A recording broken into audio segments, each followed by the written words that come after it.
કેમ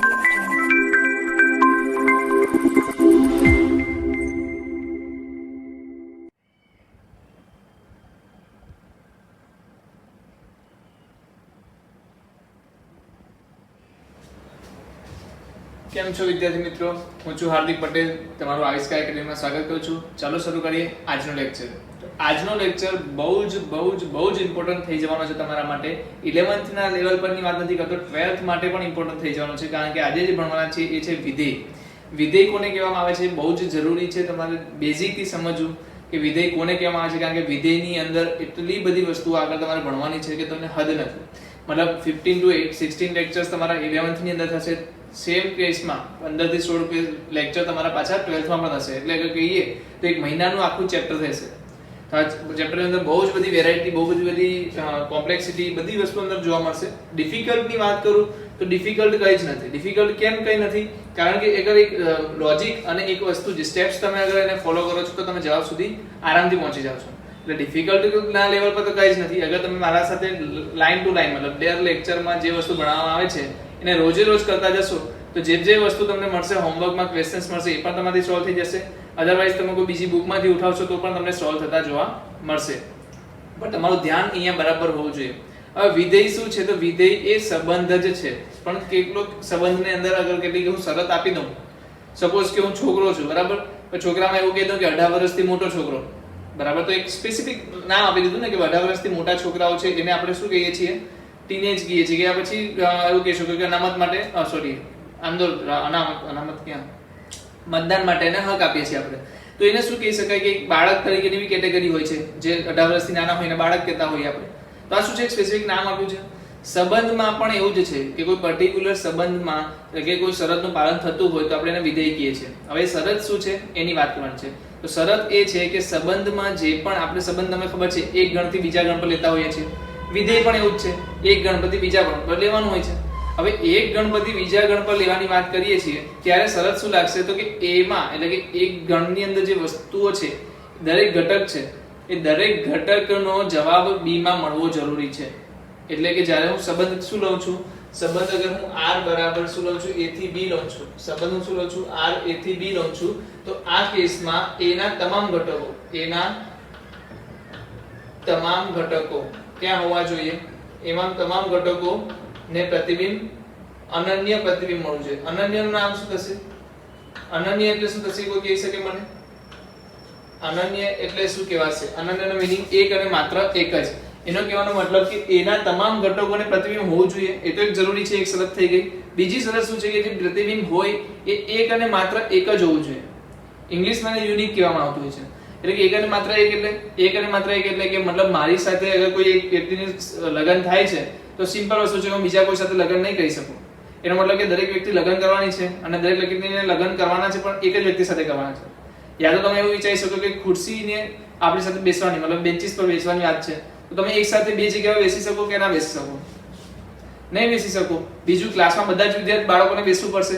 એટલે કે તમામ બાળકો બેસેલા પણ હોવા જોઈએ અને બીજી વસ્તુ કે બીજી બે જગ્યાએ બેસેલા ના પણ હોવા જોઈએ. તો એવા ટાઈમે એને શું કહેશું? વિધેય કહીશું.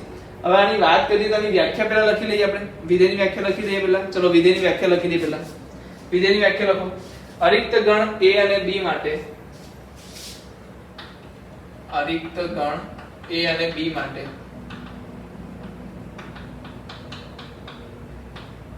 એના તમામ સભ્યો, ચલો રૂકો, અરિક્ત ગણ a અને b માટે સંબંધ f દ્વારા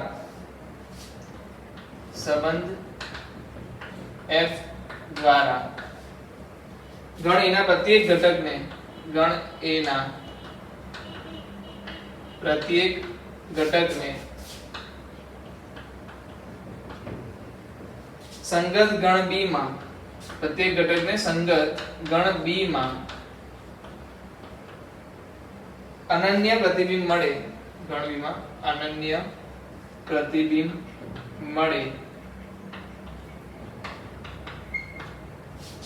તો આ સંબંધને a થી b નું વિધેય કહેવાશે. તો આ સંબંધને a થી b નું શું કહેવાશે? વિધેય કહેવાશે. આ સંબંધને a થી b નું વિધેય કહેવાશે. ચલો, કેટલા લોકોને વસ્તુમાં સમજ આવે છે થોડી ઘણી? ચલો વધારે સમજ ના આવી હોય તો હું બે ત્રણ વસ્તુ તમને કહી દઉં. એક નોર્મલ વસ્તુ આની શરત લખી દઈએ. પહેલી શરત શું છે? તો કે A ના તમામ ઘટકોને પ્રતિબિંબ હોવા જોઈએ. તમામ ઘટકોને પ્રતિબિંબ હોવું જોઈએ. પ્રતિબિંબ હોવું જોઈએ, બરાબર? આ એક શરત થઈ ગઈ.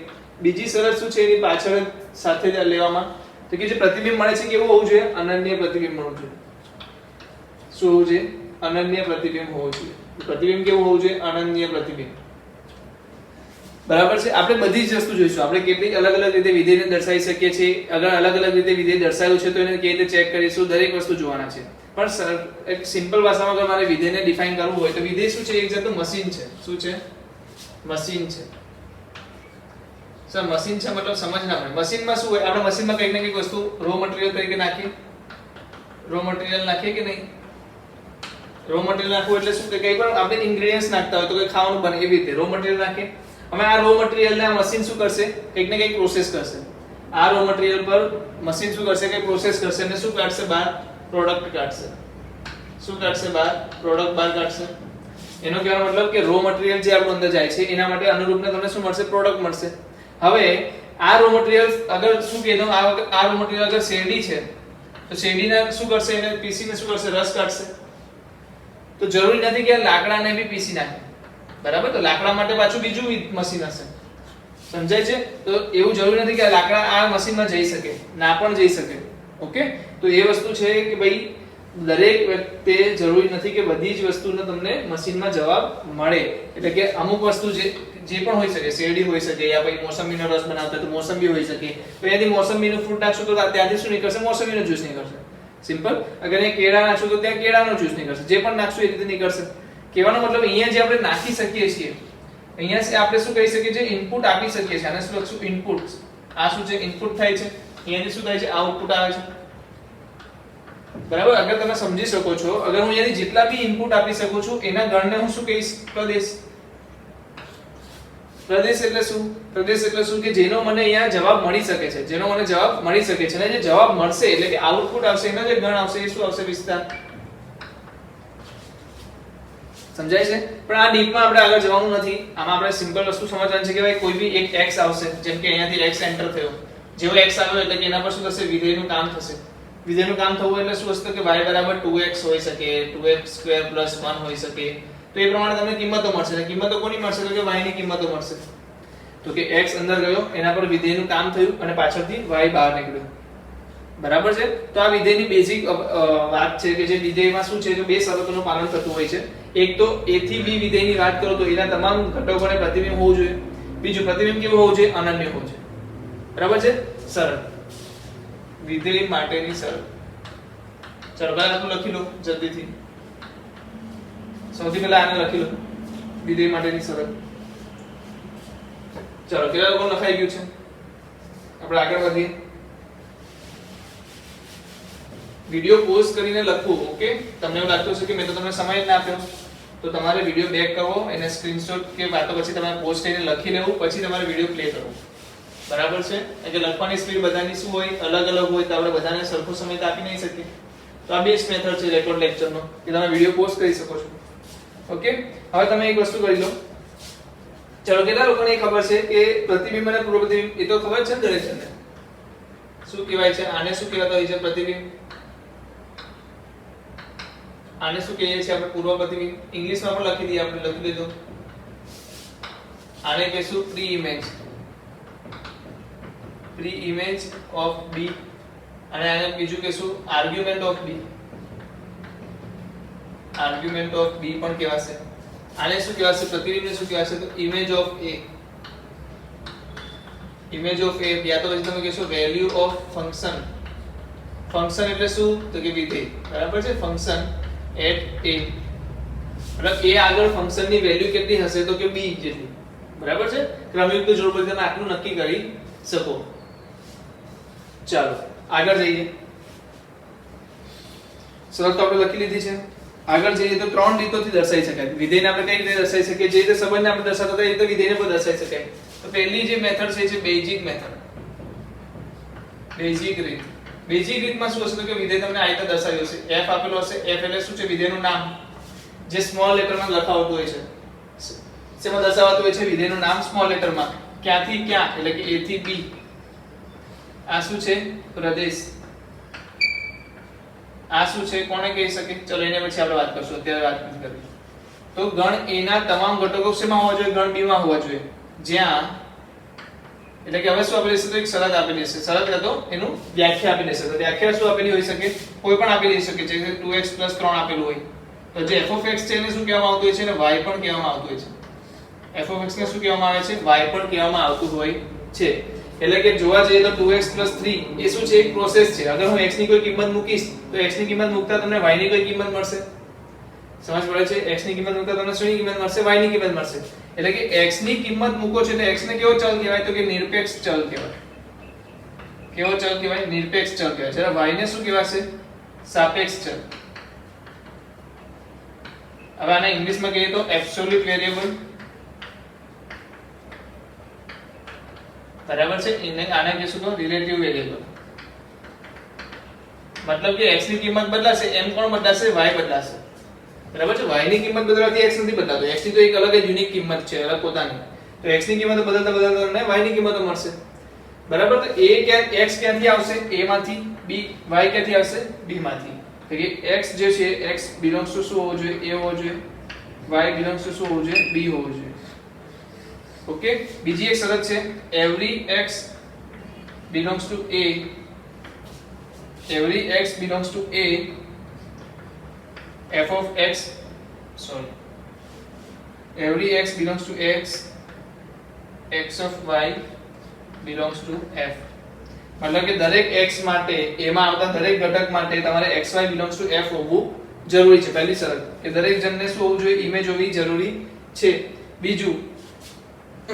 બીજી શરત શું છે? બીજી શરત આપણે લખી લઈએ. ઉભા રહો 2 મિનિટ. Yes okay. બીજી શરત છે કે every x belongs to a xy belongs to f હોવું જોઈએ. સેકન્ડ જે કન્ડિશન છે એ છે કે અગર શું હોય? ab belongs to f હોય, ac belongs to f હોય તો તમારે ડાયરેક્ટલી સમજી જવું કે આ શું કહેવા માંગે છે? b = c કહેવા માંગે છે. કેમ એવું? કારણ કે તમને ખબર છે કે a ને શું હશે? એક અને માત્ર એક જ ઇમેજ હશે. અગર b ઇમેજ એની હોય તો ઓટોમેટિકલી c ઇમેજ એની નહીં હોય. અને આ કહે છે કે ના છે જ, છતાં પણ તું શું કહે છે કે ના ભાઈ c પણ એની ઇમેજ છે.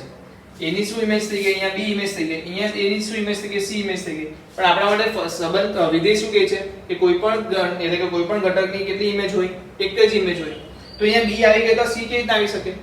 ક્યારે આવી શકે? જ્યારે b અને c સરખા હોય તો જ આવી શકે, અધરવાઇઝ તો આવી નહીં શકે. એટલે આનો મતલબ શું થાય? જ્યારે તમને એવું કહી દે કે બે સભ્યો તમારા શું થઈ જાય? બે સભ્યો અગર ફંક્શનની અંદર છે અને એનો પ્રથમ ઘટક સરખો છે, એનો ડાયરેક્ટલી મીનિંગ એ થાય છે કે બીજા જે ઇમેજ છે બંને શું છે? સરખી છે. કોઈ પણ ઘટકની ઇમેજ એક થી વધારે ક્યારેય નહીં આવે. એક થી વધારે મતલબ કે એક અને માત્ર એક જ આવશે. કોઈને કોઈ પણ આન્સર આવશે, બીજી કોઈના સિવાયની થઈ શકે નહીં. તો આ કઈ રીત થઈ ગઈ? બેઝિક રીત થઈ ગઈ દર્શાવવાની. એને કેવી રીતે દર્શાવવામાં આવે? f a થી b જ્યાં f of x આ એની રીત છે દર્શાવવાની. તો મોટે ભાગે તમને આ રીતે દર્શાવવામાં જોવા મળશે. ચલો બીજી એક રીત લઈ લઈએ. એ છે કિરણ આકૃતિની રીત. શું છે? કિરણ આકૃતિની રીત. ચલો આમાં હું તમને કેટલાક વિધેય આપું છું. તમારે ચેક કરવાનું છે કે વિધેય થાય છે કે નહીં. ચલો જોઈ લઈએ. બરાબર છે? તમારે મને કહેવાનું છે કે વિધેય છે કે નહીં. a b c d p q r s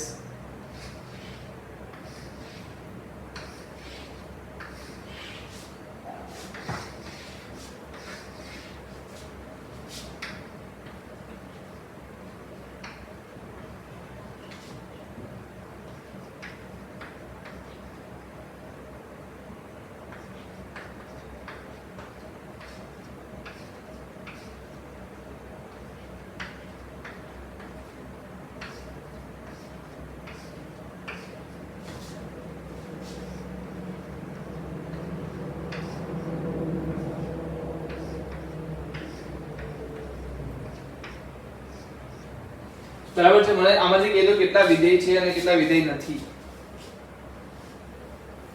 ચાલો જલ્દીથી મને કહી દો આમાં કેટલા વિધેય છે અને કેટલા વિધેય નથી. પહેલું બાકી રહી ગયું. આને શું આપી દઉં 1 2 3 4 ચલો પહેલું વિધેય છે કે નહીં મને કહો હવે આમાં તમારે એક વસ્તુ સમજી જવાની a બરાબર શું છે a b c d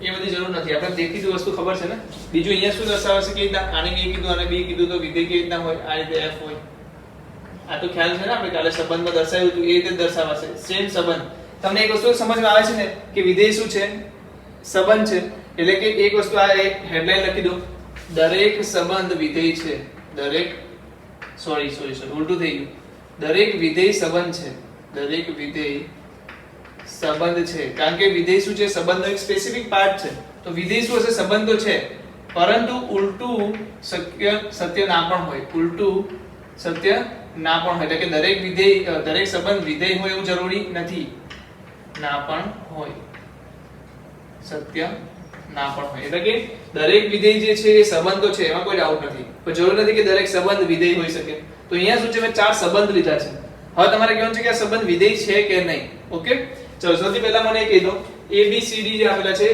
એના તમામ ઘટકો માટે શું હોવું જોઈએ આમાં બીજું પ્રતિબિંબ હોવું જોઈએ શરત શું છે પહેલી શરત શું છે a ના તમામ ઘટકો માટે b માં શું હોવું જોઈએ ઇમેજ હોવી જોઈએ તો a ના તમામ ઘટકો એટલે કે a b c d જોઈ લો a ને પ્રતિબિંબ છે b ને પ્રતિબિંબ છે c ને પ્રતિબિંબ છે d ને બી પ્રતિબિંબ છે તો પહેલી શરત પાલન થઈ ગઈ સેકન્ડ શરતમાં શું કહે છે કે એને અનન્ય પ્રતિબિંબ હોવું જોઈએ એટલે કે a ને એકવાર p મળી ગયો તો એને બીજું કોઈ પ્રતિબિંબ ના હોવું જોઈએ તો અહીંયા શું a ને બીજું કોઈ પ્રતિબિંબ છે ના b ને q સિવાય કોઈ બીજું પ્રતિબિંબ છે તો કે ના c ને r સિવાય કોઈ બીજું પ્રતિબિંબ છે ના d ને કોઈ s સિવાય પ્રતિબિંબ છે તો કે ના કહેવાનો મતલબ મારી બીજી શરત પણ પાલન થાય છે અગર પહેલી અને બીજી બંને શરતનું પાલન થાય છે તો હું શું કહી શકીશ કે આ વિધેય છે બરાબર છે ચાલો આમાં મને કોઈ દો તો સૌથી પહેલી શરત શું છે કે તમામ ઘટકોને પ્રતિબિંબ હોવા જોઈએ તો ચેક કરો a ને પ્રતિબિંબ છે p ઓકે b ને પ્રતિબિંબ છે q ઓકે c ને r પ્રતિબિંબ છે ઓકે ઓ d ને પ્રતિબિંબ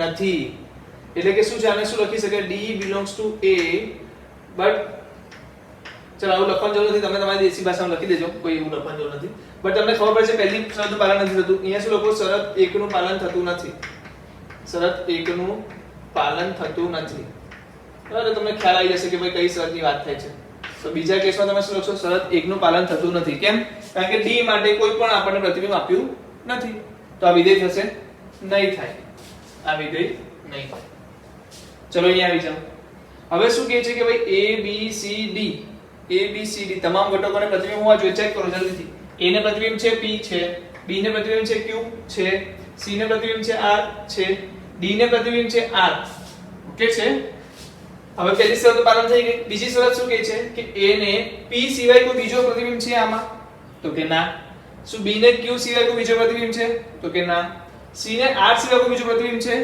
તો કે ના પણ d ને કોઈ r સિવાય બીજો પ્રતિબિંબ છે તો પણ ના કહેવાનો મતલબ બંને શરતોનું પાલન થાય છે તમે એવું વિચારતા હશો કે સર r ને તો ગમે બે જણાએ જવાબમાં r આપ્યો આપણે શું કીધું છે કે c ને અનન્ય શું હોવું જોઈએ પ્રતિબિંબ હોવું જોઈએ એવું નથી કીધું કે કોઈ બીજાનું પ્રતિબિંબ ના હોવું જોઈએ d ને r સિવાય કોઈ બીજું પ્રતિબિંબ છે તો કે ના c ને r સિવાય કોઈ બીજું પ્રતિબિંબ છે તો કે ના કહેવાનો મતલબ કે c ને બી અનન્ય પ્રતિબિંબ r છે d ને પણ અનન્ય પ્રતિબિંબ r છે તો કોઈ બે વિધેયના કોઈ બે ઘટકના સેમ મિરર હોઈ શકે એટલે કે સેમ ઇમેજ હોઈ શકે બટ એક જ ઇમેજ માટે એક જ ઘટક માટે બે ઇમેજ તો ના હોઈ શકે તમે જુઓ તો અહીંયા કેસ જુઓ અહીંયા શું છે એટલે આનો જવાબ તો સાચો છે અહીંયા શું છે તમામ ઘટકોને b મતલબ મિરર એટલે કે પ્રતિબિંબ તો છે પણ આ જે b છે એને કેવું છે q પણ પ્રતિબિંબ છે અને r પણ પ્રતિબિંબ છે એનો મતલબ કે ભાઈ આ રીતે ચાલશે બટ આ રીતે નહીં ચાલે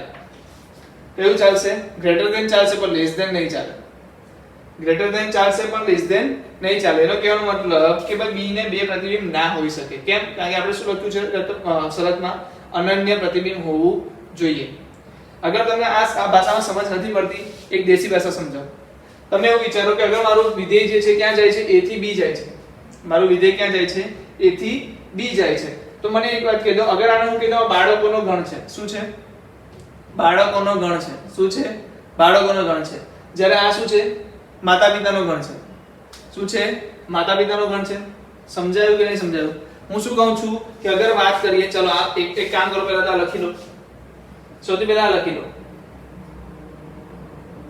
જલ્દીથી લખી લો, આ બધી વસ્તુ લખી લો, આ બાજુની ડાબી સાઈડની બધી વસ્તુ લખી લો. ચાલો હવે આવી જાવ અહીંયા પાછા.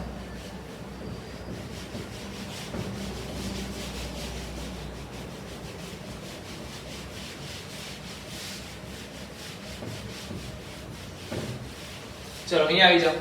હું શું કહું છું તમે શું સમજી લો. એ શું છે મારું? એ શું છે? બાળકોનો ગણ. બી શું છે? માતા પિતાનો ગણ.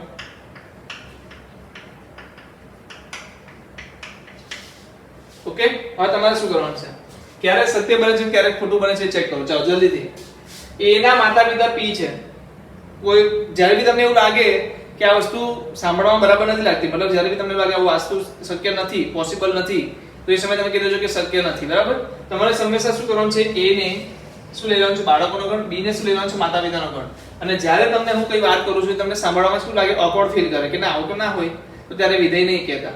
જ્યારે એવું લાગે કે હા આવું હોઈ શકે, તો તમારે કેવું વિધેય છે? જેમ કે એ ના માતા પિતા પી છે, હોઈ શકે, કોઈ વાંધો નહીં. બી ના માતા પિતા ક્યુ છે, હોઈ શકે. સી ના માતા પિતા આર છે, હોઈ શકે. ડી ના માતા પિતા એસ છે, હોઈ શકે.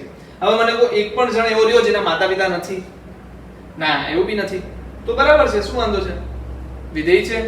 ચલો અહીંયા આવો. એ ના માતા પિતા પી છે, બરાબર છે. બી ના માતા પિતા ક્યુ છે, એ પણ બરાબર છે.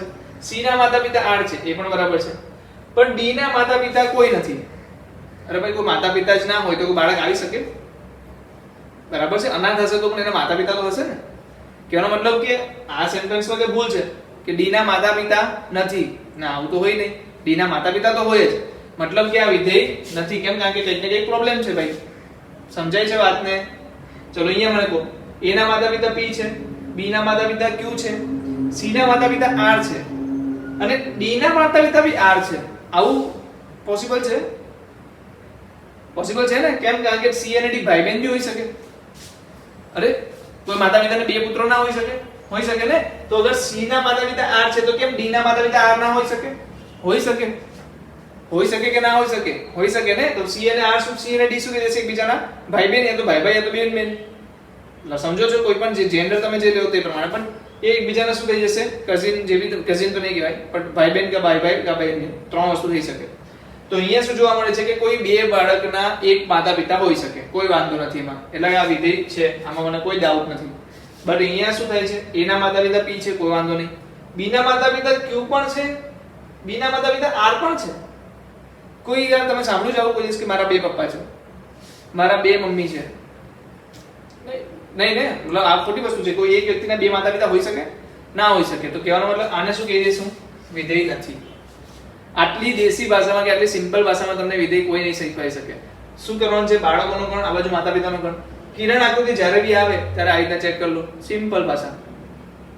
કેટલા લોકોને આવડી ગયું? બરાબર છે, સિમ્પલ છે. જ્યારે બી તમને એવું લાગે કે આવું તો ના થઈ શકે ત્યારે તમારે શું કીધું? વિધેય નથી. જ્યારે તમને લાગે કે હા આવું થઈ શકે તો તમે વિધેય છે. તો કિરણ આકૃતિ આપી દે ત્યારે તમારે શું કરવાનું? સિમ્પલ. એક બીજો બી ફોર્મ્યુલા છે, કીધું ને, ગ્રેટર ધેન હોય તો વિધેય છે, લેસ ધેન હોય તો વિધેય નથી. જો ક્યાં છે લેસ ધેન? આયરું. ગ્રેટર ધેન ક્યાં છે? આયરું. બરાબર? સીધે સીધામાં તો છે જ. એક તો પહેલું તો ચેક કરવાનું છે ભાઈ, ઘટકોને, તમામ ઘટકોને પ્રતિબિંબ છે કે નહીં એ તો ચેક કરવાનું છે. ઓકે, એના વગર તો કંઈ થશે જ નહીં. ચાલો લખી લો. હવે આ લખી લો.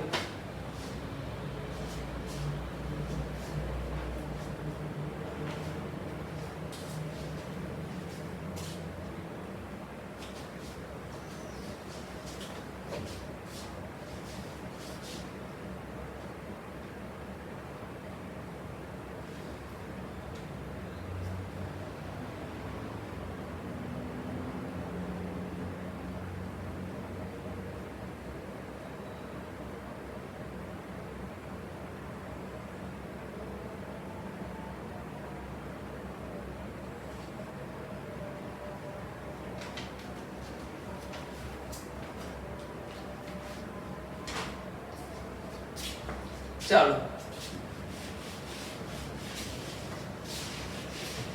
ત્રીજી રીત જોઈ લઈએ, યાદીની રીત, જે બધાને ગમતી હોય છે.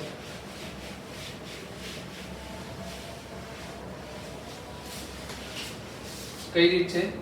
યાદીની રીત. યાદીની રીત એટલે કે એક ક્રમયુક્ત જોડ આપી દીધું A1 B1 A2 B2 A3 B3. Okay, તો આમાં બી ચેક કરવાની શરત છે, મતલબ કે ચેક કરવા માટે તમારી પાસે રસ્તા છે. એક તો વસ્તુ જુઓ, જે પ્રથમ ઘટકો હોય શું હોય? પ્રથમ ઘટકો હોય તો કે A belongs to A હોવું જોઈએ અને B belongs to B હોવું જોઈએ. તો કે every A belongs to A મતલબ કે A ના તમામ ઘટકો ક્રમયુક્ત જોડમાં જોવા મળવા જોઈએ. A ના તમામ ઘટકો ની ક્રમયુક્ત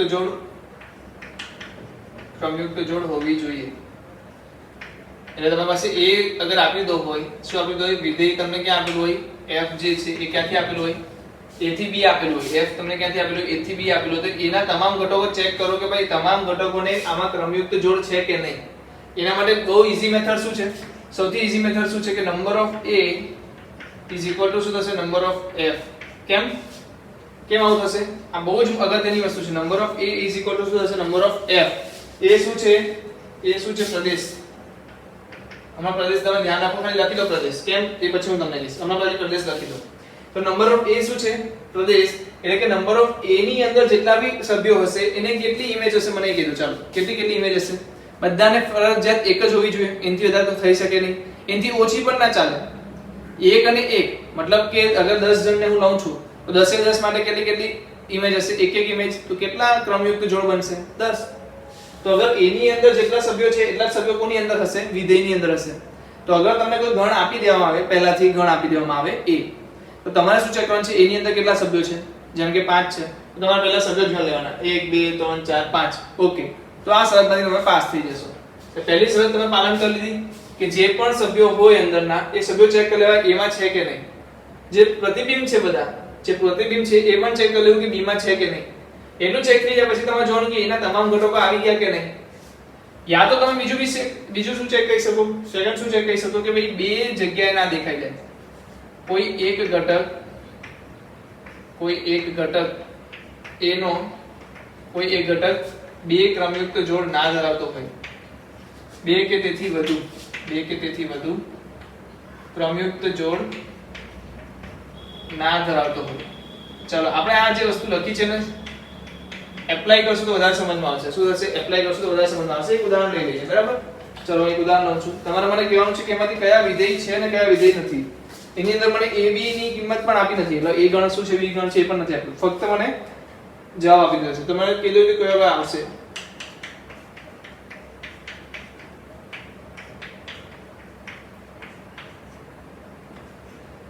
A આપેલું, A, B option,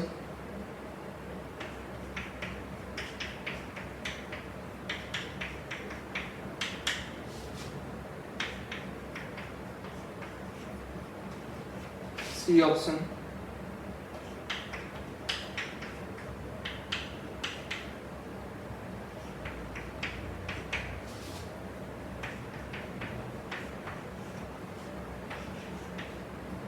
D option છે મારી પાસે.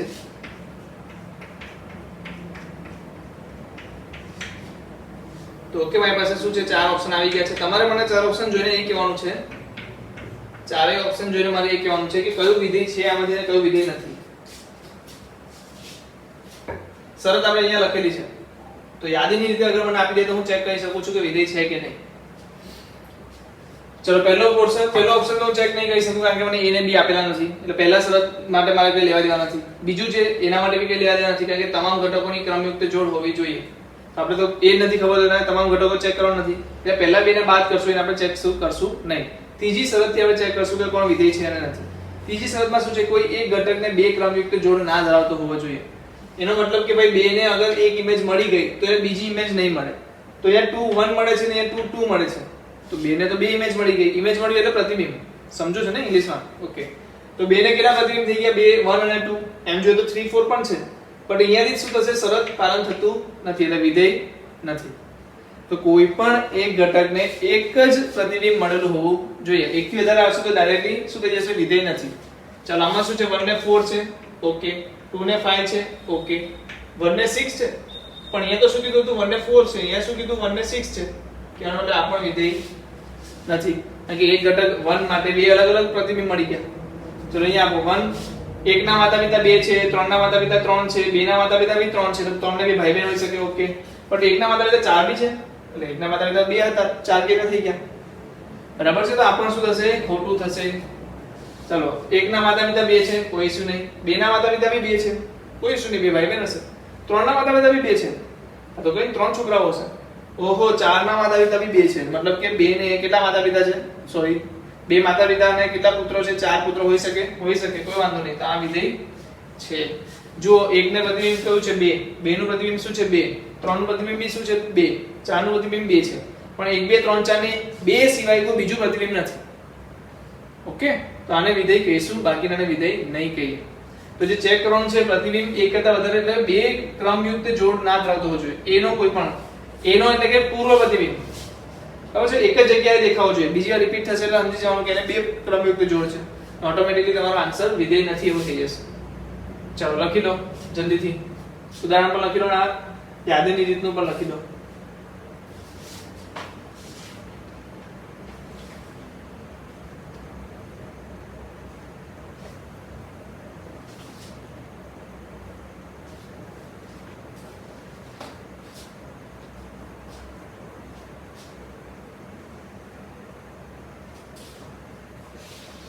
ચલો લખાઈ ગયું, જોઈ લઈએ આપણે.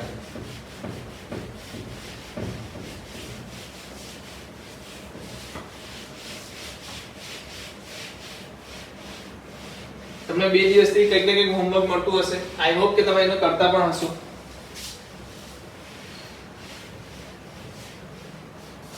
બટ એક ટાસ્ક તમને આપું છું.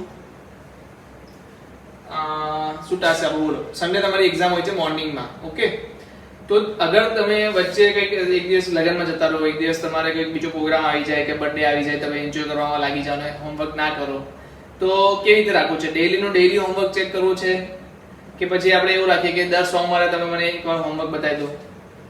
ચલો શું કહેશું? ડેઈલીનું ડેઈલી રાખીએ તો એ સારું રહેશે આઈ થિંક, યા પછી 2 દિવસ રાખીએ વચ્ચેના, ગુરુવારે રાખીએ એવું કંઈ કરીએ ને એક સોમવારે રાખીએ.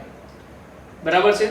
તો ચાલો હવેથી ડન કરું છું. હું તમને કહી દઉં છું, આ વિડીયો તમે જ્યારે પણ જુઓ ત્યારે નો ઇશ્યુ. મને દર સોમવારે, એટલે કે દર સોમવારે તો હું નહીં કહું, એવું કહેવાય છે. ચલો લેક્ચર નંબર જ્યારે આવે ને તમારી પાસે, જાણે કે લેક્ચર 3 તમારી પાસે આવે, એના બીજા દિવસે તમારે મને 3 લેક્ચરનું સબમિટ કરાવો. જેમ કે ત્રીજા લેક્ચર મને 3 લેક્ચરનું હોમવર્ક તમારે મને ચેક કરાવો. શું કરાવું? 3 લેક્ચરનું હોમવર્ક તમારે મને ચેક કરાવો. મેક્સિમમ 15 લેક્ચર સુધી આપણું થતું હોય તો 5 વાર હોમવર્ક ચેક કરાવવું પડશે. તો આ રીતે 3 લેક્ચરનું હોમવર્ક જે બી થતું હોય, તમારે ડેટ તો હંમેશા લખવાની છે. ડેટ લખવાની છે, જ્યારે તમને ડેટ અને લેક્ચર નંબર. તમે ચાહો તો એને અલગ નોટ બનાવવાની ઈચ્છા રાખતા તો રાખી શકો, કોઈ એમાં ઇશ્યુ નથી. અંદર લખી દેવું હોય તો બેસ્ટ. મારા કરતી કેમ બેસ્ટ? કારણ કે તમે આજે જે પણ મળ્યા 1 કલાક એ તો તમે તમારી નોટમાં લખો જ છો. સાથે સાથે આ 10 સવાલ જે છે એ નીચે જ અગર તમને જોવા મળી જાય તો રિવિઝન થઈ જશે. તો બેસ્ટ એટલો બધો હું તમને એટલો બધો સમય વેરફાઈ એવું આપીશ પણ નહીં કે કલાક સુધી તમારું હોમવર્ક ચાલતું રહે. ખબર છે? જો બી હોમવર્ક હશે ઓછું હશે, યા તો કોઈ ઇમ્પોર્ટન્ટ ટોપિક હશે તો એનામાં વધારે હોમવર્ક આપ્યું હશે, અધરવાઇઝ તો મારું હોમવર્ક નાનું જ હશે. તો કહેવાનો મતલબ શું છે કે દર 3 લેક્ચરે હું શું કરીશ? તમારું હોમવર્ક ચેક કરીશ. એટલે હું ચેક કરીશ એટલે હું પૂછવા નહીં આવું. 3 લેક્ચર પછી તમારું હોમવર્ક આવી જવું જોઈએ. હું તો ખાલી નોટ ડાઉન કરીશ કે કોના કોના હોમવર્ક આવ્યા. હું શું નોટ ડાઉન કરીશ? કોના કોના હોમવર્ક આવ્યા. જેના નહીં આવે ને ફોન બી નથી કરવાનો કે ભાઈ તારું હોમવર્ક કેમ ના આવ્યું, કે ભાઈ તારા પાસે તમારી વાત કરાવ ના. એની ટાઈમ અગર આ ચેપ્ટરમાંથી તમારી ક્વેરી આવી, તમારા પેરેન્ટ્સ થ્રુ કે તમે થ્રુ કે ગમે તે થ્રુ મને પણ એની ટાઈમ તમે પૂછવા આવશો કે સર આ છે કે નહીં, તો હું પહેલા એ જોઈશ કે તમારું સબમિટ થયું છે કે નહીં.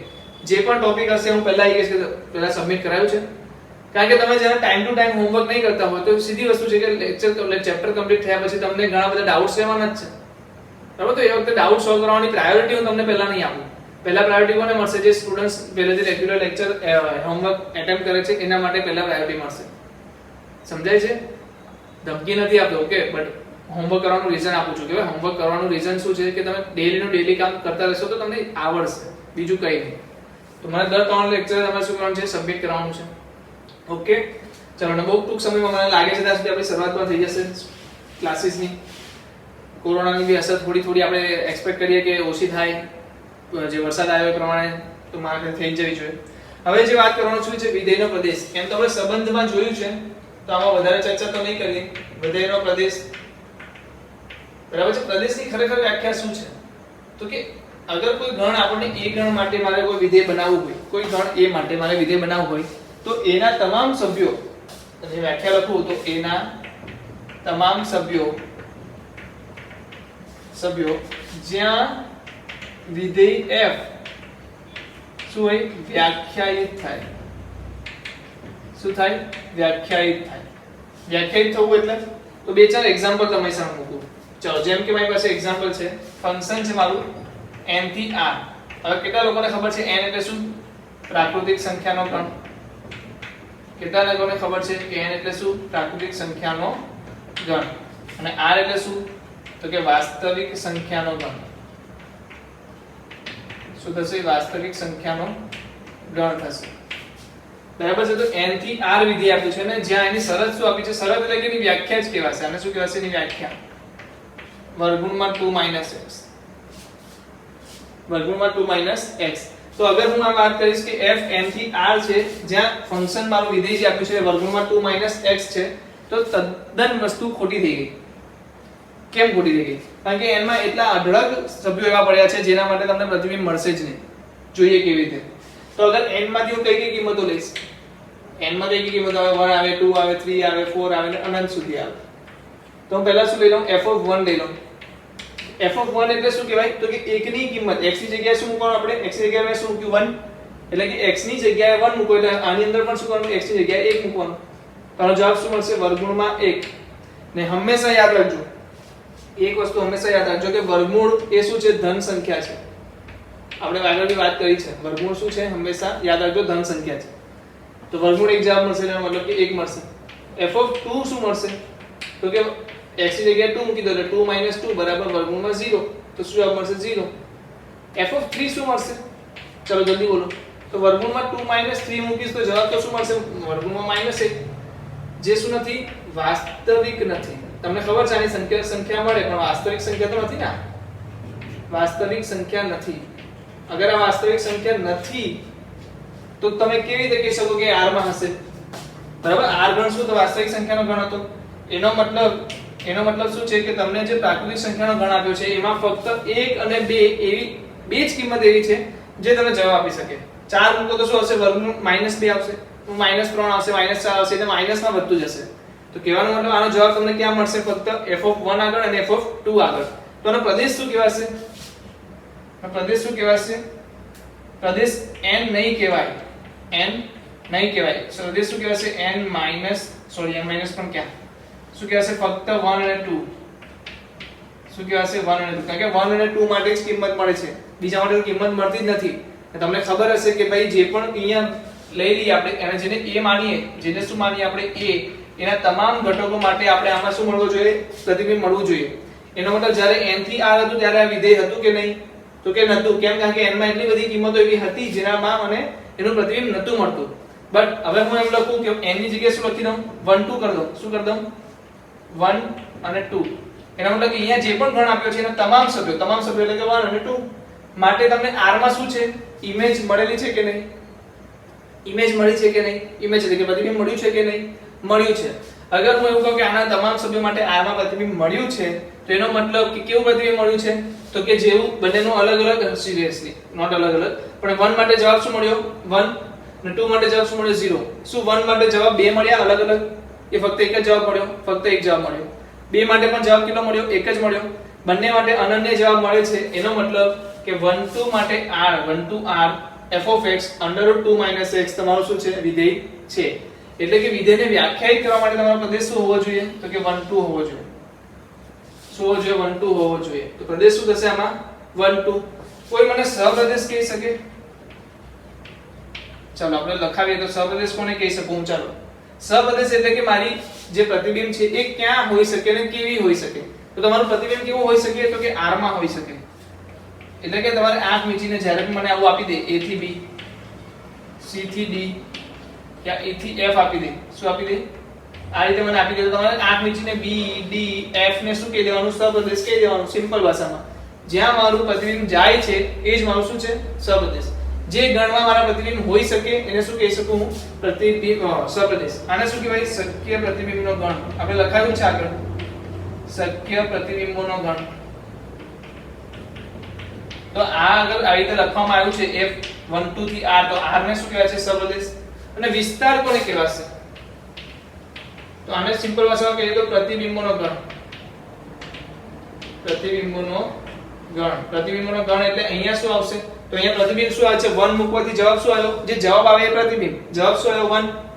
જવાબ શું આવ્યો? 1. તો 1 અને જવાબ શું આવ્યો? બીજો બી 0 આવ્યો. તો ફક્ત શું થશે? 0 અને 1. એટલે કે પ્રદેશમાંથી જ્યારે કિંમત શું મૂકવામાં આવે? 1 અને 2 મૂકવામાં આવે ત્યારે મારો જવાબ શું આવે છે? 1 અને 0. તો આને શું કહેવામાં આવે છે? વિસ્તાર. ને હંમેશા યાદ રાખજો વિસ્તાર શું હોય છે? હંમેશા સપ્રદેશનો ઉપગણ. વિસ્તાર શું હોય છે? હંમેશા સપ્રદેશનો ઉપગણ. ચલો કેટલા લોકોના ત્રણેય ટર્મિનોલોજી ખબર પડી ગઈ છે કે વિસ્તાર કોને કહેવામાં આવે છે? વિસ્તાર એટલે શું? તો કે f of x ની કિંમતો. શું? f of x ની કિંમતો. આને શું લખાશે? f of x ની કિંમતો. ચલો હજી એક ભાષામાં લખી દઉં તો તમે ખાસ નોંધ કરજો. આજે બી હું હમણાં લખાઉં છું, બે સેન્ટેન્સ લખાવીશ ને ખાસ નોંધ કરજો કે અહીંયા પ્રદેશ ક્યાં લખ્યું છે? આપણે વિધેયનો પ્રદેશ. તો અહીંયા લખો x ની કિંમતો. કોની કિંમતો? x ની કિંમતો. અને f of x વિસ્તાર એટલે શું? તો કે y ની કિંમતો. બરાબર છે? આને શું કહેવાશે? હજી બી કહું છું x અક્ષ પર આવતી કિંમતો.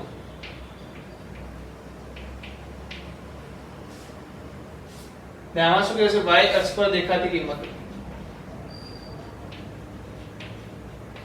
ઓકે, આટલું લખી દો. ચાલો જલ્દીથી. પ્રદેશ, વિસ્તાર અને સપ્રદેશ તમને સમજ આવી ગઈ હશે. ચાલો જલ્દીથી લખી લો.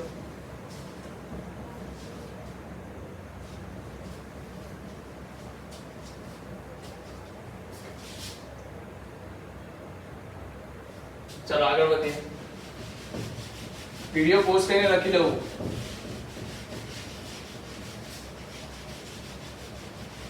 આજે ત્રીજો લેક્ચર કમ્પ્લીટ થાય છે. ઓકે, તો મને શું થવું જોઈએ?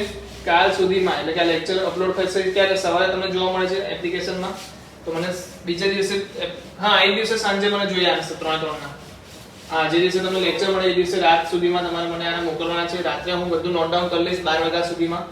રાત્રે 12 વાગ્યા પહેલા જેટલાના જવાબ આવશે, આન્સર્સ આવી જશે, એ બધાના નામ હું નોંધી લઈશ. એ બધાના નામ નોંધ્યા પછી શું કરીશ? મારી પાસે રાખીશ. ઓકે ને? તો બધાનો ભાઈ મને જે રીતે વાત કરી એ રીતે 3 લેક્ચર તમારે શું કરવાનું છે? મોકલવાનું છે. આજે કયો લેક્ચર છે? ત્રીજો લેક્ચર છે. તો આની પછી જે પણ હોમવર્ક તમે પાછળ આપેલું હોય વિડિયોની પાછળ, એ હોમવર્ક કમ્પ્લીટ કરીને તમારે મને 3 ના ફોટા પાડીને મોકલી દેવાનું છે. ને ફોટામાં વ્યવસ્થિત જ્યાં તમારું શરૂ થતું હોય એને એક સારા અલગ ઇન્ડિકેટરથી દર્શાવો. એટલે કે હોમવર્ક 1 એવું લખી દેજો. થોડીક 2 લાઈન 3 લાઈન છોડીને, આ રીતના લાઈન હોય ને, આ રીતના 3 લાઈનમાં તમારે આ રીતના બનાવી દેવાનું છે બોક્સ. વચ્ચે એક લાઈન છોડ દો, બીજી લાઈન છોડ દો, વચ્ચે હોમવર્ક 1 લખ્યું હશે ને આ રીતના તમે બોક્સ બનાવી દેવાનું છે. એટલે મને ખબર પડે. અહીંયા ડેટ લખી દેવાની છે ને લેક્ચર પણ લખી દેવાનું છે. ઓકે, જે પણ હોમવર્ક 1 છે એટલે લેક્ચર 1 થઈ ગયું, બટ હોમ લેક્ચર 1 ને લખો ચાલશે, પણ ડેટ લખી દેવી જોઈએ. ચાલો ચલો હવે મારે તમને જે સમજાવવાનું છે વિધેયોની સંખ્યા. શું સમજાવવાનું છે? વિધેયોની સંખ્યા. બહુ જ ઇમ્પોર્ટન્ટ ટોપિક છે. કેવી રીતે આવ્યું એ જરૂરી છે. બાકી સૂત્ર શું છે તો તમને હમણાં જ કહી દઉં. સૂત્ર શું છે તો કહી દઉં, લે સમજી લો. સપ્રદેશ, નંબર ઓફ સપ્રદેશ ની નંબર ઓફ પ્રદેશ ઘાત. એટલે અગર ટર્મિનોલોજીમાં લખીએ તો નંબર ઓફ બી ની કેટલી ઘાત? નંબર ઓફ એ ઘાત. અગર મારું વિધેય ક્યાંથી ક્યાં હોય તમને બધાને ખબર છે, a થી b જ હોય ને. તો b ના જે તમામ સભ્યો છે અને a ના તમામ સભ્યો છે, આપણે ખબર હશે સભ્યોની સંખ્યા. તો number of b raise to number of a એ શું છે? વિધેયોની સંખ્યા છે. હવે સર આ શક્ય કેવી રીતના બન્યું? તો હું તમને કહું. આ a ગણ હોય, આ b ગણ હોય. તો આમાં શું હોય? સભ્યો હોય છે 1 2 3 કહીને ચલો m સભ્યો છે. શું સભ્યો છે? m સભ્યો છે. તો નંબર ઓફ a શું છે મારા? m છે. ચલો નંબર ઓફ n શું છે? તો કે અહીંયા હું અગર લખું 1 2 3 4 કહીને તો n સુધી છે. તો નંબર ઓફ b શું છે મારા? તો કે m છે. એટલે કે b માં સભ્યો m છે, આમાં સભ્યો n છે. pq લઈ લઈએ, બોલવામાં ઈઝી રહેશે યાર. m ને n તો બધું સરખું લાગે. તો pq લઈ લઈએ. ચાલો p છે, અહીંયા q છે. તો કે નંબર ઓફ a p છે, નંબર ઓફ બી ક્યુ છે, આપણે તો વાંધો નથી એનાથી, બરાબર. હવે જે સમજવાની વસ્તુ છે એ છે, ચલો મને એ કહો કે એકને ઇમેજ લેવાની છે, પ્રતિબિંબ લેવાનું છે, તો કોને લઈ શકે આમાંથી પ્રતિબિંબ? સિમ્પલ ભાષામાં મને કહેજો. વેરાયટી ચેક કરવાની છે. તો મારે શું વેરાયટી ચેક કરવાની છે? સૌથી પહેલા કેટલી રીતે લઈ શકું, કેટલી રીતો, કુલ સભ્યો એટલે કુલ વિધેયો, એટલે કે a થી b આપણે કેટલા વિધેયો બની શકે એવું કે છે, અલગ અલગ કેટલા વિધેયો બની શકે. તો સૌથી પહેલા તો મને કહો એકને આમાંથી કોઈ ઇમેજ આપી શકું? કોઈ રિસ્ટ્રિક્શન છે? ના. તો એક માટે 1 માટે હું શું લઈ શકું? તો કે q રીતે પ્રતિબિંબ સિલેક્ટ કરી શકું, એટલે કે પ્રતિબિંબ પસંદ કરી શકું. શું કરી શકું? એક માટે 1 માટે q રીતે પ્રતિબિંબ પસંદ કરી શકું, બરાબર. જ્યારે તમે આને માટે 1 લીધું, ઓકે, તમે ધારી લીધું કે 1 માટે મેં 1 લઈ લીધું, તો 2 માટે હું કેટલી લઈ શકું? q લઈ શકું. અગર 1 માટે હું 2 લેતો, પાછી 2 માટે 2 લેતો, તો પાછી એક અલગ વેરાયટી થશે. કહેવાનો મતલબ કે મારો અહીંયા જે બી જવાબ આવશે એને ગુણાકારમાં શું લેવું પડશે? 2 માટે. એટલે 2 માટે હું શું લઈ શકું? અગર મેં 1 ને શું આપી દીધું? 3 આપી દીધું, ચાલો તો 1 માટે મેં 3 પ્રતિબિંબ લઈ લીધું, તો શું હું 2 માટે 3 લઈ શકું કે ના લઈ શકું? 2 માટે 3 લઈ શકું કે ના લઈ શકું? લઈ શકું ને. તો કહેવાનો મતલબ 2 માટે તમે 3 લઈ શકો. તો 2 માટે શું ઓપન છે? બધા ઓપન છે, એટલે q માંથી q એક q લઈ શકો. તો 2 માટે પણ શું આવશે? q રીતે. 3 માટે પણ શું આવશે? બોલો, q રીતે. કહેવાનો મતલબ કે આ રીતે જતો જઈશ તો ક્યાં કેટલા માટે? p માટે પણ તમારે શું આવશે? q જ આવશે. તો કેટલી વાર ગુણાકાર થયો q નો? q નો ગુણાકાર કેટલી વાર થયો? એક વાર. q નો ગુણાકાર કેટલી? બે વાર. q કેટલી વાર? 3 વાર. એવી રીતે કેટલી વાર? p વાર, p વખત. અને q p વખત આવે તો q નો ગુણાકાર, q 2 વખત આવે તો q નો વર્ગ લખાય, q 3 વખત આવે તો q નો ઘન લખાય. તો q કેટલી વખત આવ્યું? p વખત આવ્યું, તો શું લખાય? q ની p ઘાત. અને q શું હતું? નંબર ઓફ b હતા. a શું હતા? p શું હતા? નંબર ઓફ a હતા. મેં શું લખ્યું છે? Number of b - 3 number of a લખ્યું છે.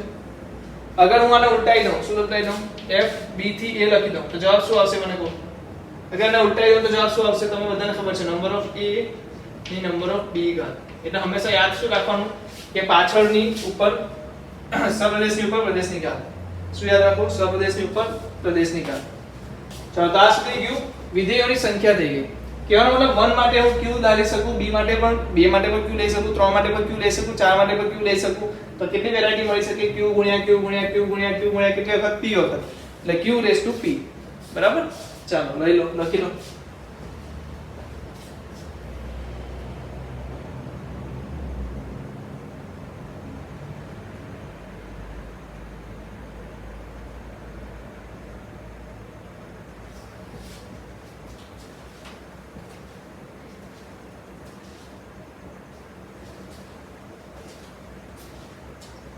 ચાલો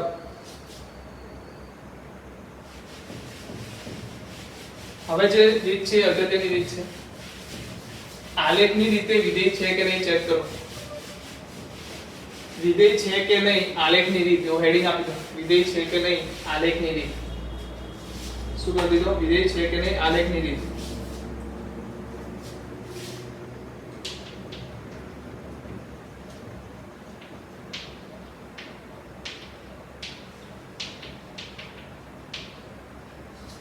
વિધેય છે કે નહીં આલેખની રીત. હવે આલેખની રીતમાં શું કરવાનું છે? તો કે જે પણ વિધેય આપણને આપ્યું હોય, f of x શું આપી છે? વ્યાખ્યા આપી હશે.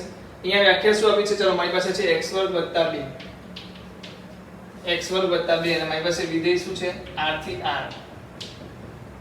શું આપ્યું છે? r થી r. તો હું શું કરીશ? x2 + 2 નો ગ્રાફ બનાવીશ, આલેખ બનાવીશ. x2 + 2 નો આલેખ કેવો આવે? સર મને તો નથી ખબર. તો ચાલો આપણે એવું અઝ્યુમ કરીએ કે તમને નથી ખબર. તમને શું નથી ખબર? બરાબર. તો હું શું કરીશ? કોઈ કિંમતો લઈશ, જેમ કે -2 લઈશ. તો -2 અહીંયા મૂકો, શું જવાબ આવશે? x = -2. અહીંયા કિંમતો લઈ લઈએ આપણે. ચાલો -2 -1 0 1 2 3 -3. ચાલો આટલી કિંમતો માટે જવાબ લાવો. તો -3 મૂકો તો શું જવાબ આવશે? બોલો જલ્દીથી. -3 નો વર્ગ 9 + 2 શું આવશે જવાબ? 11. ચાલો -2 મૂકો તો શું જવાબ આવશે? જલ્દી બોલો. 2 નો વર્ગ -2 નો વર્ગ 4 + 2 6 આવશે. ચલો -1 મૂકશો તો 1 નો વર્ગ 1 + 2 3.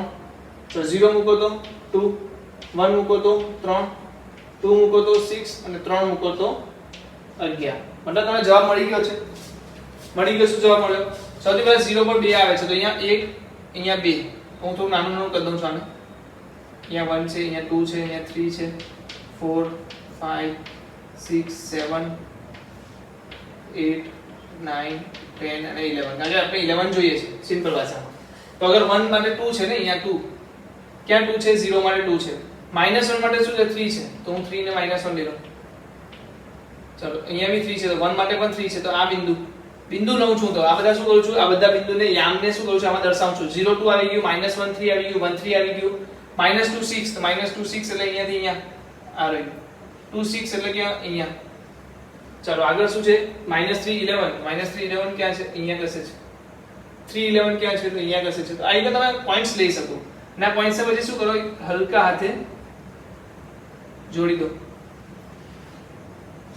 ચલો કેટલા લોકોને આ વસ્તુ સમજમાં આવી ગઈ તો શું તમે આવી રીતે કોઈ પણ વિધેય આપેલું હોય કોઈ પણ વિધેય આ રીતે કિંમતો શોધી શકો કે નહીં સિમ્પલ એટલે એવું નથી કહેતો કે દ્વિઘાત સમીકરણ આપ્યું છે તો દ્વિઘાત સમીકરણનો આલેખ કોઈ પણ આલેખ આપેલો તમે દોરી શકો કે નહીં શું કરવાનું આ રીતના 6 7 બિંદુ લઈ લો બિંદુ ક્યાં ક્યાં આવે છે એને જોડી દો બરાબર તો આ થઈ ગયો આપણો આલેખ થઈ ગયો ચલો અગર કદાચ આલેખ ના આપેલો તો આપણે કેવી રીતના શોધતે કેટલા લોકોને ખબર પડી ગઈ કે x વર્ગ છે એટલે આલેખ કેવો આવશે આવો જ આવશે ને ચાલો d શું આવે છે જલ્દી બતાવો d શું આવે છે d શું આવે છે d2 4ac શું આવશે ઋણ આવશે d શું આવે છે તમારો <0 આવે છે એનો મતલબ કે તમારો ગ્રાફ કેવો આવશે ઉપર તો જે ઉપર છે શિરોબિંદુ શું આવશે તો કે -b/2a -d/4a b શું છે 0 તો આ પહેલું તો 0 થઈ ગયું d ની કિંમત શું છે જલ્દીથી કહો b2 4ac 4 * 2 તો -8 તો -8 so -8 ને -8 / 4 તો આન્સર શું આવશે 0 2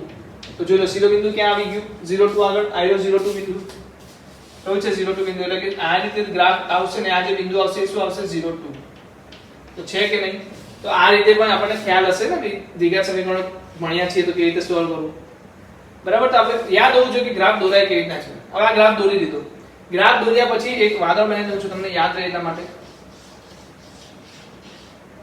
x અક્ષને લંબ x અક્ષને લંબ આલેખને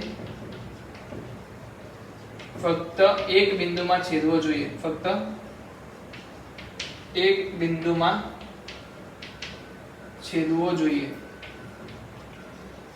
મતલબ એક બિંદુમાં ના છેદીને વધારે બિંદુમાં છેદી દે અનન્ય બિંદુમાં લખી શકો અહીંયા શું લખી શકો અનન્ય બિંદુ પણ લખી શકો અનન્ય એક અને માત્ર એક બરાબર છે જેમ કે અહીંયા હું શું કહી શકું અગર અહીંયા જો હું x અક્ષને લંબ દોરું છું આ લંબ દોર્યો કેટલી જગ્યાએ છેદ્યું ફક્ત એક જગ્યાએ x અક્ષને નહીં આલેખને આપણો આલેખ શું છે આ છે ને f of x શું છે આ છે ચલો મને એટલું કહેજો કે આ જે y અક્ષ છે આપણે કઈ કિંમત આપણે દર્શાવી y ની કિંમત એટલે કઈ કિંમતો f of x ની કિંમત અને આ કિંમત એટલે કઈ કિંમત x ની કિંમત હવે અહીંયા જે આલેખ છે એ આલેખ આપણે x અક્ષને શું કરશું લંબ દોરીશું x અક્ષને જે લંબ છે કેવી જગ્યાએ ટચ થવો જોઈએ ફક્ત એક જગ્યાએ તો તમે જુઓ અહીંયા દોરો અહીંયા ડ્રો કરો અહીંયા ડ્રો કરો અહીંયા ડ્રો કરો કોઈ પણ જગ્યાએ ડ્રો કરો તમને હંમેશા શું મળે છે એક જ વાર મળે છે એનો મતલબ કે આ વિધેય છે તો કે વિધેય છે આ શું છે વિધેય છે કેટલા લોકોને સમજ પડે છે કે આને વિધેય કહેશું કે નહીં કહીએ કહી શકો ને વિધેય સિમ્પલ ભાષામાં કહી શકાય ચલો હવે મને એક બીજી વસ્તુ કહો તમે અગર અહીંયાથી વિધેય દોરવાનો પ્રયત્ન કરો તો દોરી પણ શકો છો કેવી રીતે -3 11 -2 6 -1 3 0 2 1 3 1 6 સોરી 1 6 ક્યાં 2 6 2 પર 6 અને 3 પર 11 કેનો મતલબ આ શું થઈ ગયું તો કે ગ્રેટર ધેન વાળી વસ્તુ થઈ ગઈ તો શું ગ્રેટર ધેન વાળી વસ્તુ ચાલી શકે શું ના ચાલી શકે લેસ ધેન ના ચાલે તો આ ગ્રેટર ધેન થાય છે સમજાયું તો આ ચાલી શકશે હવે મારે જે તમને સમજાવવું છે કે અગર લંબને બે જગ્યાએ ટચ કરતે તો શું થતે ચલો આપણે જોઈએ એવું કોઈ તો કયું આવશે એમાં તો ઓકે મને આપ્યું છે x વર્ગ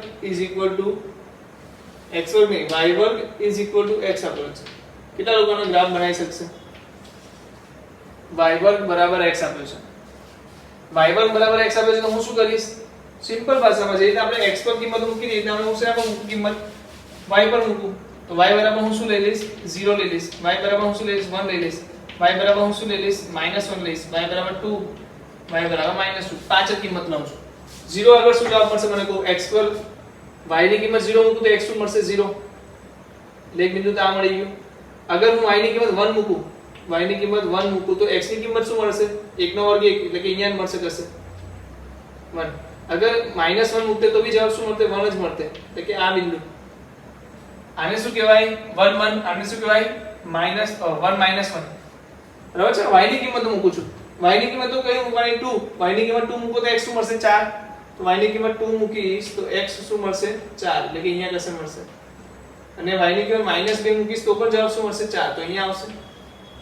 તો આ જે ગ્રાફ બને છે કેવો બનશે? આ રીતનો પરવલય બને. શું છે? પરવલય જ બને છે. કેમ? કારણ કે તમને ખબર છે વર્ગ આવ્યો એટલે પરવલય તો બનશે જ.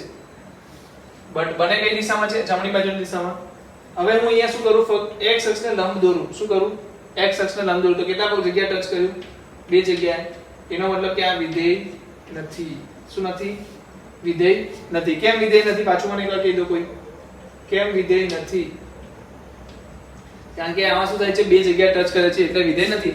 સિમ્પલ ભાષામાં x અક્ષને લંબ દોરો, વિધેય છે કે નહીં? હવે હું ફાસ્ટ 3-4 આકૃતિ દોરી દઉં, તમારે મને એ કહેવાનું છે કયું વિધેય છે ને કયું નથી. પહેલી આકૃતિ.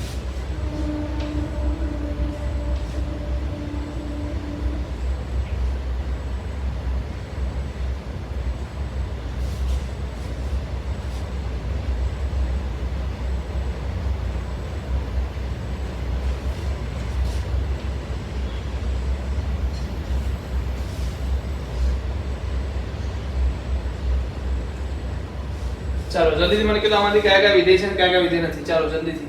શું ચેક કરશું? ચેક કરવા માટે x અક્ષને લંબ દોરીશું. x અક્ષને લંબ દોરો. અહીંયા દોરો. ચાલો દોરતા જાઓ. કેટલી જગ્યાએ ટચ કર્યું? બધી જગ્યાએ એક એક જ ટચ કર્યું. તો આ વિધેય છે. અહીંયા દોરવાનું ચાલુ કરો. ચેક કરો. થોડું વ્યવસ્થિત સમજો કે આ રીતે દોરેલો હશે તો બધી જગ્યાએ એક એક વાર ટચ કરે છે. કેટલી વાર ટચ કરે છે જોઈ લો. બધી જગ્યાએ આલેખને એક જ વાર ટચ કરે છે. ચેક કરો જલ્દીથી ધ્યાનથી. તો આ પણ શું છે? વિધેય છે. અહીંયા જો આલેખને કેટલી વાર ટચ કરે છે? 1 અને 2 વાર. અહીંયા પણ 1 અને 2 વાર. કહેવાનો મતલબ કેટલી વાર થઈ ગયા? 1 થી વધારે વાર. એટલે વિધેય નથી. અહીંયા જો આલેખને કેટલી વાર ટચ કર્યું? 2 વાર. તો વિધેય નથી. એટલે આ પણ વિધેય નથી. અહીંયા મને કેટલી વાર ટચ કરશે? અહીંયા દોરો, અહીંયા દોરો, અહીંયા દોરો, અહીંયા દોરો. કેટલી વાર ટચ કરશે? 1 વાર. તો વિધેય છે. તો કેવી રીતે લોકો આલેખ પરથી સમજીને કહી શકે? તમે કહી શકશો આલેખ પરથી સમજીને? કરી શકશો ને? તો જલ્દીથી નોટ ડાઉન કરી લો. બહુ જ અગત્યનો મુદ્દો હતો. અગર તમે સમજી ગયા છો તો બહુ મજા આવશે. બરાબર છે? ચાલો જલ્દીથી તમે નોટ ડાઉન કરી લો. ના ખાસ x અક્ષને લંબ આલેખને અનન્ય બિંદુમાં છેદવો જોઈએ. ચાલો લખી દો.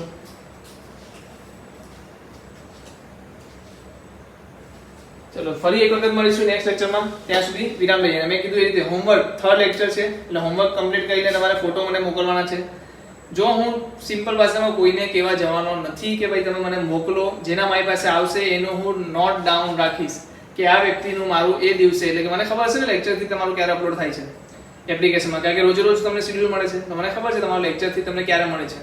જે દિવસે લેક્ચર 3 હશે એ દિવસે તમે સાંજે રાત્રે 12 વાગ્યા સુધી હું તમારી રાહ જોઈશ. જેનો રાત્રે 12 વાગ્યા સુધી પહેલા મને મેસેજ WhatsApp થ્રુ યા તો Telegram થ્રુ, બરાબર છે? તમે જ્યારે બી મેસેજ મોકલો ત્યારે ફક્ત તમારું નામ પણ એની અંદર ઇન્ક્લુડ કરો. એમ તો મારે તમારો નંબર સેવ જ છે બધામાં, પણ તો છતાં તમે નામ ઇન્ક્લુડ કરી શકો તમારું, જેનાથી મને ખબર પડે કે તમે મોકલ્યું છે. ઓકે, તો કોઈ બની શકે ત્યાં સુધી જે નંબર તમે એકેડેમીમાં આપ્યો છે એ નંબરથી જ તમે મને WhatsApp કરો. બીજા નંબરથી કરો છો તો વાંધો નહીં, તમારું નામ ઇન્ક્લુડ ખાસ કરજો. બરાબર છે? તો નેક્સ્ટ લેક્ચરમાં ફરી મળીશું. વિધેયની બહુ જ અગત્યની વાતોની ચર્ચા કરીશું. બહુ જ મજા આવશે પ્રદેશ અને વિસ્તાર શોધવાના. અલગ અલગ વિધેયો છે આપણી પાસે. બહુપદી વિધેય છે, માનાંક વિધેય છે, શું કે ત્રિકોણમિતીય વિધેય છે, ત્રિકોણમિતીય પ્રતિવિધેય છે. બધી જ વસ્તુની ચર્ચા આપણે ત્યાં કરીશું. અને કહું છું જબરદસ્ત મજા આવવાની છે. ચાલો જલ્દીથી તમે લખી દો.